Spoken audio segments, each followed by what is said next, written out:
Hi எல்லாருக்கும் வணக்கம். சந்தோஷமா இருங்க. எப்போதும் சந்தோஷமா இருங்க. உயர்வானாலும், தாழ்வானாலும் எப்போதும் சந்தோஷமா இருங்க. சந்தோஷமா இருங்கவா? சரி, முதல்ல ஏன் சந்தோஷமா இருக்கணும்னு சொல்லிர்றேன். மனமகிழ்ச்சி முகமலர்ச்சிய தரும் அப்படின்னு சொல்லியிருக்கு. ஸோ, உங்க முகம் அழகா இருக்கணும் அப்படின்னா, நீங்க எப்போதுமே சந்தோஷமா தான் இருக்கணும். சரிங்களா? அடுத்து வேதத்தில ஒரு வார்த்தை போட்டிருக்குது.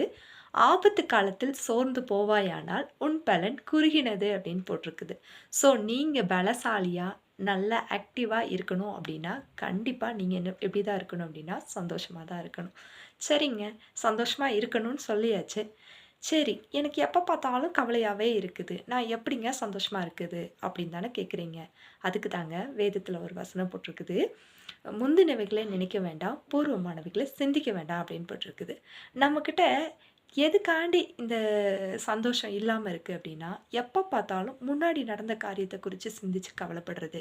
அவங்க அப்படி பண்ணிட்டாங்களே, எனக்கு இப்படி ஆயிடுச்சே அப்படின்னு கவலைப்படுறதும், எதிர்காலத்தில ஐய்யய்யோ! எனக்கு யார் இருக்கிறா? நான் என்ன செய்ய போறேன்? என் பிள்ளைங்களுக்கு என்ன நடக்க போதோ? அப்படின்னு நினச்சு பயத்துக்கிட்டு இருக்கிறதுனால மட்டும் தான் நம்மளுடைய சந்தோஷம் இல்லாத ஒரு சூழ்நிலை உண்டாகுது. ஸோ, நாம எப்போதும் சந்தோஷமா இருந்தோம் அப்படின்னா, கர்த்தர் நமக்கு என்ன செய்வாருன்னா, முந்தினவைகளை நினைக்க வேணாம், பூர்வமானவைகளை சிந்திக்க வேண்டாம். இதோ நான் உனக்கு ஒரு புதிய காரியத்தை செய்கிறேன்னு சொல்றாரு.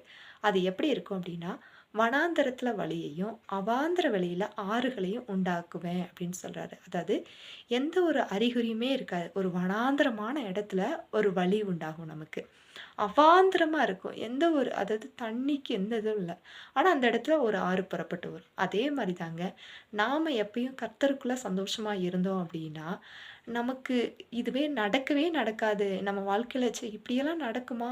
அப்படின்னு நினைக்காத காரியங்கள் கூட நம்ம வாழ்க்கையில நடக்கும். அது நமக்கு சந்தோஷத்த குடுக்கிறதா இருக்கும்.